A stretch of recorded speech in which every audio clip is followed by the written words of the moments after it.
So Attack on Titan Season 3 has finally concluded. Season 4 has been confirmed for fall 2020, which will be the final season of Attack on Titan. For those that don't know, the manga is currently in its final arc. I expect the latest that it will end is the summer of next year. Isayama works very closely with the studios and makes sure that things just flow naturally and changes are made where they should be. So even if, by the time they start production on Season 4, even if the manga hasn't concluded, it'll be a Fullmetal Alchemist Brother route where the mangaka works with the studio to make sure the anime ends the same way as the manga. Now, there's been big rumors, is WIT going to continue? And as of right now, no confirmation on who the studio will be other than the fact that it will be airing on the same time slot, the same channel as pretty much every other season. But based on the fact that in the credits they tease things in such a way that WIT has been doing ever since day one of events that have yet to be animated. And the fact of the matter is the way they went about confirming this and the way they went about just structuring this, it feels like either WIT or Production IG will probably be doing Season 4. The good news is that even if it is WIT, no matter what, there should be enough time to make this season. It's probably going to be 24 to 26 episodes. The fact that it's going to be in fall, not summer. Currently, WIT's going to be working on Vinland Saga till the end of the year, so even if they start production at the beginning of next year, have this be another split core, or even if it is being switched off to another studio, I honestly expect the schedule should be fine enough as long as it will be another split core, and if it's not a split core, hopefully there's been enough time on the production. But honestly, I'm just thrilled to see that my favorite story is getting a complete adaptation, and it's going to be a faithful adaptation at that one. Something I do want to make a quick mention of before I jump into this episode, something that was pointed out on Reddit, which I've been reading this manga for years and I never noticed this, and based on the reactions, a lot of manga readers didn't notice this. The title cards for every Attack on Titan episode where it'll be like, episode 59, and then it'll say the title, there's always been like these drawings in the background that actually shows the Eldians making their way to Paradis. And I've never noticed that. It's actually been telling a story of how the Titans came to be this entire time since Season 1, and we never noticed this. You especially see this during the credits where one of those drawings is actually a lot more clear and detailed, but all this time I thought it was random just cave drawings, but in actuality it's been spoiling us of how Titans came to be and how they ended up trapped behind these walls this entire time. When I say that this is a passion project, it absolutely shows in little details such as these, the master of foreshadowing both with WIT Studio as well as Isayama. But this is the moment I've been waiting for, the ocean scene. If we kill all our enemies, will we be free? The ocean has been a symbol of hope, the great ocean sea. Like, imagine that. You've never seen a sea in your entire life. You're basically being told you're insane for believing that there's an endless supply of salt water. People used to bully and beat the shit out of Armin for that dream, and it's something that we naturally can go to a beach and see something like that. But for them, it's such a phenomenon because not only it's salty, like if you touch something, you might get poisoned. Like there's all these like happy little and just kind of blissful moments. And then Eren brings it all down saying, I used to believe at the end of this would be freedom, no longer trapped behind walls. And now I see it isn't freedom. It's just another battle. And for us to be free, we have to kill all of our enemies. I love that because it is such a painful moment. It crushes Armin. It crushes pretty much the spirits of everyone because that's now the hand they've been dealt. The symbol of hope that they once had has been tossed out the window and they have another battle to fight, and it's way worse than any Titans they fought up to that point. I love the fact that Eren just ignores the Titan because that's his people. This entire time, they've been killing their people. Really, their true enemies are the people who've been taking their people, turning them into mindless Titans, and giving them something that could easily destroy their way of life. That's not their enemy anymore. Of course, they'll kill Titans if they get in their way, but something that's just disabled like that, there's no reason to. The true enemy is across the ocean, and what a powerful way to wrap up this season. I knew since Season 3 was announced, and knowing that it was going to be a 2-core, that it was going to end on the ocean scene, and there's no better way than to end it there. This is why it's the perfect conclusion to the story that you think you know Attack on Titan is, and where it goes in its final arc, which is just amazing in my honest opinion.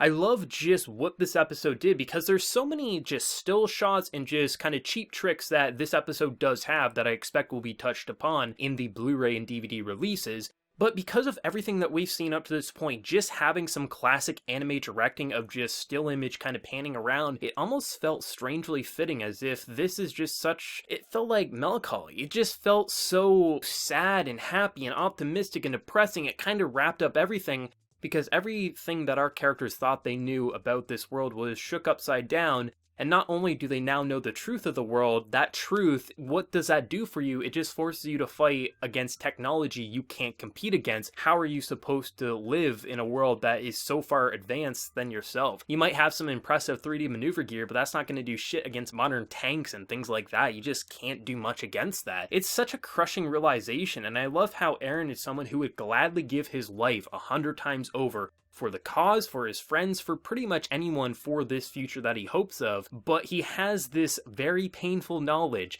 that if a Titan with royal blood, if he touches that, he could harness the full power of his Titan, but he's not willing to sacrifice his story. He's not willing to sacrifice the people that truly matter to him, and it's such a burden to not only have your own memories and the weight of the world on your shoulders with all these burdens, you also have the memories of your father. It gets confirmed that his father, he didn't just go in and kill the royal family and act like a devil. We see the true memories. He was begging them to stop what they were doing and do the right thing, and unfortunately his hand was forced and he had to take the Titan for himself. I love how at every moment it makes you think you know what's going on, you trust in what you see, and then a season later, 2 seasons later, sometimes 3 seasons later, everything that you thought you believed in is tossed out the window and you see the true memories and the true realization to this world and its characters. And that's absolutely remarkable. This entire group of people have been brainwashed and manipulated by the previous kings to not know the truth outside the walls. Because if you told the people that everything of what we just seen, most probably wouldn't believe you. They think you're insane, probably want to replace you with someone who's not as delusional. And I like how for the first time in their history, they finally get the true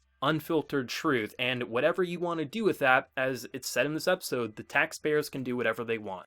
Some are going to support it, some are going to laugh at it, and some are going to conspire against that. This is the beauty of Attack on Titan, how the story unfolds, because it has so many layers that at first glance, even in season 1, when I thought it was just such a fun show, I wasn't like looking and dissecting on the deeper level, but then when you go back and dissect it on the deeper level, there's so much going on here. Flock is probably one of my favorite characters in this section of the story and where he goes in the next arc, because he's someone who does infuriate me, but it's because he says, I think, the thoughts of the common man. He's someone who believes he is a coward, he wasn't fit for this life, and unfortunately the only one he believes in was Erwin could be the one to save this. Hell, even Armin doesn't believe he can save this place. And I like how he says things in the middle of this ceremony that are going to upset you, or going to upset the characters, and feeling like, you know, he's saying things that are hurtful, but at the same time he's saying things that do seem true. He's saying that emotions are the reason that Armin is alive, and he's not wrong. The entire reason Erwin's dead is because Levi wanted his friend to rest and not have to be brought back from the dead, trusting in Eren, hopefully, that Armin will be the one to rise up. Eren, Mikasa, they were doing it all because it's their childhood friend. He's not wrong, it's just the way he's going about saying this is a very hurtful way about going for this. But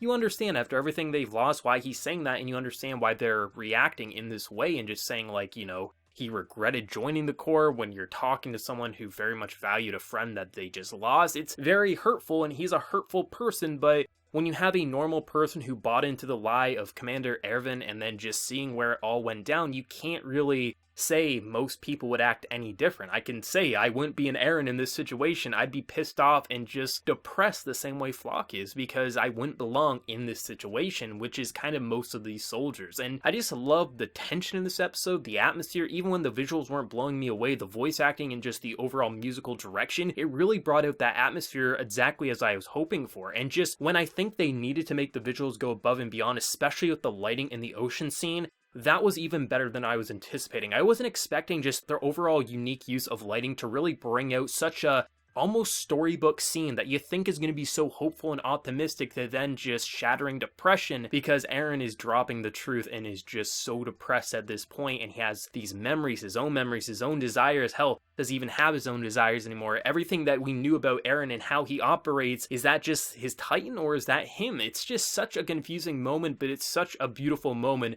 to wrap up this season. This season, or this half of the season, so the last 10 episodes, they adapted about 18 chapters of the manga. Now, where the manga's at, I'm expecting that the manga will probably end chapter 130 at the latest. We ended at chapter 90 this week, so I imagine that by the time the manga wraps up, there will be another 40-ish chapters left to adapt, and 24 to 26 episodes based on how they adapted season 3 is absolutely doable and more than enough to wrap up this wonderful story. This was an incredible season, just transcended where I thought season 3 would go. I loved the first half. I know there's, some manga readers who weren't a big fan of the changes, but I was in support the same way Isayama was of those changes, and then just seeing where part 2 went, I am so glad they did that 6-month break, because we wouldn't have had the quality that we had here. Hell, that Beast Titan versus Levi situation, that was a month to animate. We couldn't have quality like that in just moments like this if we rushed Wit, which is why I am very hopeful that the reason we're not getting next season in the summer or spring of next year is because Wit Studio is going to be adapting this, and they'll have the time after they finish Vinland Saga to produce this. I really hope that's the case, but I think the most important thing is if the director stays on board, even if it switches studio. If we can keep the same director, whether he goes over to Production IG, a different studio, there's enough time, and as long as we have this direction and Isayama working closely, we're going to have one of the best anime of all time when this is all said and done. And I'm just so happy to see how this was brought to life in this episode. This was utterly fantastic, and I am just jumping for joy at how beautiful this story was brought to life and how it just transcended even what I read in the manga. Voice acting, the music, just the atmosphere, this episode was on point. Even with some production kind of shortcuts, it didn't take away from my enjoyment whatsoever, and a lot of the kind of shortcuts that I did notice of just holding on to a still frame far too long, I think will probably be touched up a little bit in the Blu-ray and DVD release. Overall, this was an excellent episode of Attack on Titan. I'll be very interested to hear, for speculation theories for anime originals, where do you think Season 4 is going to go? And for manga readers, what do you think? You think What Studio is going to be sticking with us for Season 4? Let me know down in that comment section below. If you did enjoy, be sure to drop a like and also hit that subscribe button if you have been new. So until next time, everyone, please take care and have a good one.